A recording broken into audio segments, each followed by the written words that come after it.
ಹೇಟರ್ಸ್ನ ಯಾವಾಗಾದರೂ ಫೇಸ್ ಮಾಡಿದ್ದೀರಾ ನೀವು? ಯಾಕಂದರೆ ಸಂಸ್ಕೃತ ಅಂದ ತಕ್ಷಣ ಅದು ಬ್ರಾಹ್ಮಣತ್ವ, ಹಿಂದುತ್ವ, ಬಲಪಂಥೀಯ ಇವೆಲ್ಲ ಪ್ರಶ್ನೆಗಳು ಬರುತ್ತೆ. ಸಂಸ್ಕೃತ ಶ್ಲೋಕ ಯಾರಾದರೂ ಒಂದು 2-3 ಸಲ ಹೇಳಿಬಿಟ್ರು ಅಂತ ಹೇಳಿದ್ರು, ಓ ದೇ ಆರ್ ರೈಟಸ್ಟ್. ಹಿಂಗಿದ್ದೇನಾದರೂ ಫೇಸ್ ಮಾಡಿದ್ದೀರಾ? ಅಂದರೆ ಡಿವೈಡ್ ಆಗ್ತಿರುತ್ತೆ ಆವಾಗ ನಮ್ಮ ಪೋಸ್ಟಿನ ಮೇಲೆ ದೇ ವಿಲ್ ಜಡ್ಜ್. ಹೌದು, ಹಂಗಿದ್ದೇನಾದರೂ ಫೇಸ್ ಮಾಡಿದ್ದೀರಾ? ಆನೆಸ್ಟ್ಲಿ ಹೇಳಬೇಕು ಅಂದರೆ ಇಲ್ಲ. ಬಟ್ ಆದರೂ ಕೂಡ ಸ್ವಲ್ಪ ಜನ ಇದ್ದೇ ಇರ್ತಾರೆ, just to comment very very vague topics ಆಗಲಿ, ಇದು ಸಂಸ್ಕೃತ ಯಾಕೆ, ಸಂಸ್ಕೃತಕ್ಕಿಂತ ಹಳೇದು ಈ ಭಾಷೆ ಇದೆ ಅಂತ ಒಂದು ಯಾವುದೋ ಪರ್ಟಿಕ್ಯುಲರ್ ಜನಾಂಗದವರು ಬಂದು ಇದು ಮಾಡೋದಿದೆ. But that really doesn't effect us ಹಾಗೆ ನೋಡೋದಾದರೆ. ಬಟ್ ನಿಜವಾಗ್ಲೂ ಹೇಳಬೇಕಂದ್ರೆ ಹೇಟರ್ಸ್ಗಿಂತ ಜಾಸ್ತಿ ಸಪೋರ್ಟರ್ಸೇ ತುಂಬ ಜನ ಇದ್ದಾರೆ. ಈಗ ತಮಿಳ್ನಾಡಿಗೆ ಎಷ್ಟು ಸತಿ ಹೋಗಿ ನಾವು ರೈಡೆಲ್ಲ ಹೋಗಿ ಬಂದಿದ್ದೀವಿ, ತಮಿಳ್ನಾಡಲ್ಲೇ ಎಷ್ಟು ವ್ಲಾಗ್ ಎಲ್ಲ ಮಾಡ್ತಾಯಿದ್ದೀವಿ. ಅಲ್ಲಿ ನಿಜವಾಗಿಯೂ ಅವ್ರು ತುಂಬಾ ಸಪೋರ್ಟ್ ಮಾಡಿದರು. ಕರ್ನಾಟಕದಲ್ಲಿ ಇಷ್ಟರವರೆಗೂ 2 ವರ್ಷ ಆಯಿತು ನಾವು ಕಬ್ಬನ್ ಪಾರ್ಕಲ್ಲಿ ಸಂಸ್ಕೃತ ಹೇಳ್ಕೊಡ್ತಾ. ಎಲ್ಲರೂ ಕೂಡ, ಈವನ್ ಸೆಕ್ಯೂರಿಟಿಯವರು ಕೂಡ ಬಂದು ಸಂಸ್ಕೃತ ನಾವು ತುಂಬ ಒಳ್ಳೆಯದು ಅಂತ ಎಲ್ಲ ಎಷ್ಟು ಚೆನ್ನಾಗಿ ಅವ್ರು ಸಪೋರ್ಟ್ ಮಾಡ್ತಾರೆ. ಎಲ್ಲೋ ಒಂದು ಕಡೆ ಅದು ನೋಷನ್ ಇದೆ, ಕರ್ನಾಟಕದವರು ಅದಕ್ಕೆ ಏನೂ ಸಪೋರ್ಟ್ ಮಾಡೋದಿಲ್ಲ, ಬರೀ ಕನ್ನಡವನ್ನೇ ಸಪೋರ್ಟ್ ಮಾಡ್ತಾರೆ, ಸಂಸ್ಕೃತವನ್ನು ಸಪೋರ್ಟ್ ಮಾಡ್ತಿಲ್ಲ ಅಂತ. ದಟ್ ಈಸ್ ಅಬ್ಸಲ್ಯೂಟ್ಲಿ ಫಾಲ್ಸ್ ಅಂತ ವಿತ್ ಎಕ್ಸ್ಪೀರಿಯನ್ಸ್ ನಾನು ಹೇಳ್ತೀನಿ. ಕೆಫೇಸಲ್ಲಿ ಆಗಿರ್ಬೋದು, ಚಿಕ್ಕ ಚಿಕ್ಕ ಹೋಟೆಲ್ಗಳಿಗಾದರೂ ನಾವು ಹೋಗಿ ಈ ಥರ ಕಮ್ಯುನಿಟಿ ಮೀಟಪ್ಸ್ ಮಾಡ್ತಾ ಇರ್ತೀವಿ, ಸಂಸ್ಕೃತದಲ್ಲೇ ಆರ್ಡರ್ ಮಾಡೋಕ್ಕೂ ಇದು ಮಾಡ್ತೀವಿ. ಹೌದು. ಸೊ ಪಾರ್ಟಿಸಿಪೆಂಟ್ಸಿಗೆ ಎಲ್ಲರಿಗೂ ಹೋಗಿ ಸಂಸ್ಕೃತದಲ್ಲಿ ಆರ್ಡರ್ ಮಾಡಿ ಅಂತ ಒಂದೇನೋ ಟಾಸ್ಕ್ ಕೊಡ್ತೀವಿ. ಅವರು ಎಷ್ಟು ಖುಷಿಯಿಂದ, ಓಹ್ ಇದಕ್ಕೇನು ಹೇಳ್ತಾರೆ, ನಾನು ಅದಕ್ಕೆ ಇಷ್ಟು ರೂಪಾಯಿ ಕೊಡಿ ಅಂತ ಹೇಳೋದಕ್ಕೆ ಸಂಸ್ಕೃತದಲ್ಲಿ ಏನು ಹೇಳಬೇಕು. ಸೊ ಕರ್ನಾಟಕ ಮೊದಲನೇದಾಗಿ, because I am living here, ನಾನು ಇಲ್ಲಿ ಇರೋದ್ರಿಂದ ಎಷ್ಟು ಸಪೋರ್ಟ್ ಇದೆ, ಎಷ್ಟು ಖುಷಿಯಿಂದ ಸಪೋರ್ಟ್ ಮಾಡ್ತಾರೆ ಜನ ಪ್ರತಿಯೊಂದಕ್ಕೂ. ಬಟ್ ಅದನ್ನು ನಾವು ಶುರು ಮಾಡಬೇಕೆ ಅಷ್ಟೇ ಇರೋದು.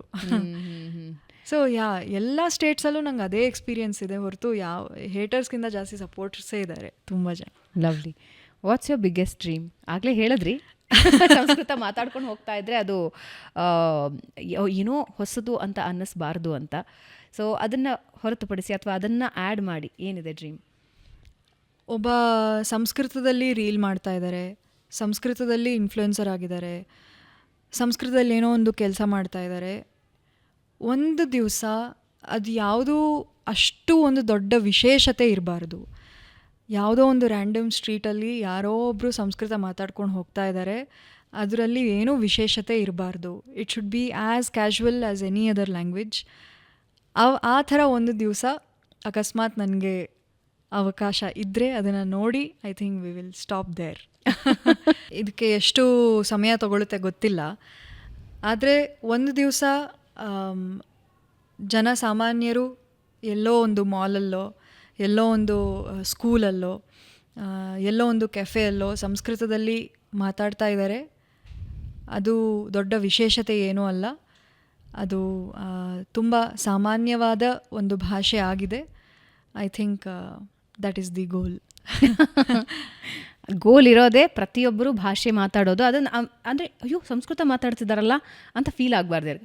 Sanskrit is a normal language, ಯಾರು ಮಾತಾಡ್ತಿದ್ದಾರೆ ಅವ್ರವ್ರ ಪಾಡಿಗೆ ಅಂತ. ಯಾಕಂದರೆ ಇದು ಮುಂಚೆ ಆಗದೇ ಇರೋದೇನೂ ಅಲ್ಲ. ಯಾಕಂದರೆ ಆಗಲೇ ಮಾತಾಡ್ತಿದ್ದ ಹಾಗೆ ಕಾಳಿದಾಸನ ಒಂದು ಇದರಲ್ಲೂ ಕೂಡ, ಇನ್ನು ರಾಮಾಯಣವನ್ನು ತೊಗೊಂಡ್ರೂ ಕೂಡ ಅವಾಗಿನ ಈ ಸ್ಟ್ರೀಟ್ ವೆಂಡರ್ಸ್ ಏನಿದ್ರು,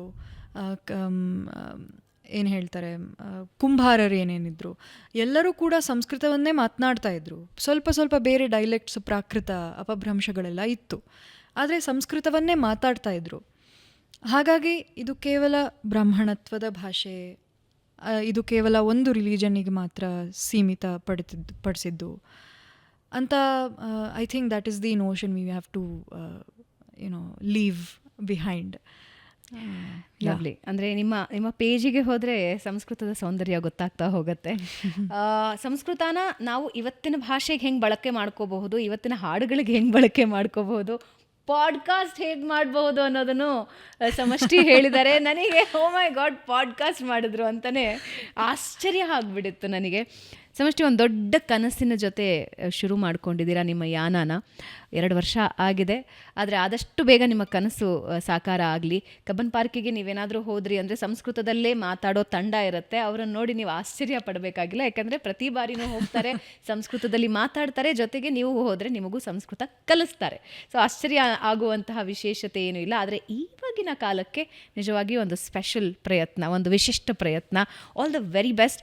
ನೀವು ಅಂದುಕೊಂಡ ಹಾಗೆ ಆದಷ್ಟು ಬೇಗ ಸಂಸ್ಕೃತ ಕಲೀಲಿ. ಹಾಗೆ ನಮ್ಮ ಜ್ಞಾನ ಏನಿದೆ, ನಮ್ಮ ಗ್ರಂಥಗಳೇನಿದೆ, ನನಗೇನು ಅನಿಸುತ್ತೆ ಅಂದರೆ ನಮ್ಮ ಗ್ರಂಥಗಳಿರೋ ಜ್ಞಾನ ಜನರಿಗೆ ಬರಬೇಕಂದ್ರೆ ಆ ಭಾಷೆ ಪರಿಚಯ ಆಗಬೇಕು. ಭಾಷೆ ಪರಿಚಯ ಆದಾಗ ನಮ್ಮ ಹಿರಿಯರ ಜ್ಞಾನ ಏನಿತ್ತು ಅದು ನಮಗೆ ಖಂಡಿತ ಅರ್ಥ ಆಗುತ್ತೆ ಅಂತ. Thank you so much. It was wonderful talking to you. ನಿಮ್ಮ ಜೊತೆ ತುಂಬ ಖುಷಿ ಆಯಿತು. ತುಂಬ ವಿಷಯಗಳನ್ನು ತಿಳ್ಕೋಬೇಕು ಅನಿಸ್ತು. ಸಂಸ್ಕೃತದ ಬಗ್ಗೆ ಇನ್ಮೇಲೆ ನಾನು ಕಲಿಬೇಕು ಅಂತ ಅನ್ನಿಸ್ತಾ ಇದೆ. ಸೊ ವೀಕ್ಷಕರೇ, ಒಂದು ಸಣ್ಣ ಟಾಸ್ಕ್ ಕೊಡಲ ನಿಮಗೆ. ವಾಟರ್ ಬಾಟ್ಲಿಗೆ ಸಂಸ್ಕೃತದಲ್ಲಿ ಏನಂತಾರೆ? ಪಾಡ್ಕಾಸ್ಟ್ ನೋಡಿದ್ದೀರಾ? ಅದಕ್ಕೆ ಇಡೀ ಪಾಡ್ಕಾಸ್ಟ್ನಲ್ಲಿ ಆನ್ಸರ್ ಇದೆ. ನೀವು ನೋಡಿರ್ತೀರಾ, ಕಮೆಂಟ್ ಸೆಕ್ಷನ್ನಲ್ಲಿ ಕಮೆಂಟ್ ಮಾಡಿ. Thank you so much Samashti. Very very very happy. ತುಂಬ ಖುಷಿ ಆಯಿತು. ಧನ್ಯವಾದ. ಧನ್ಯವಾದ.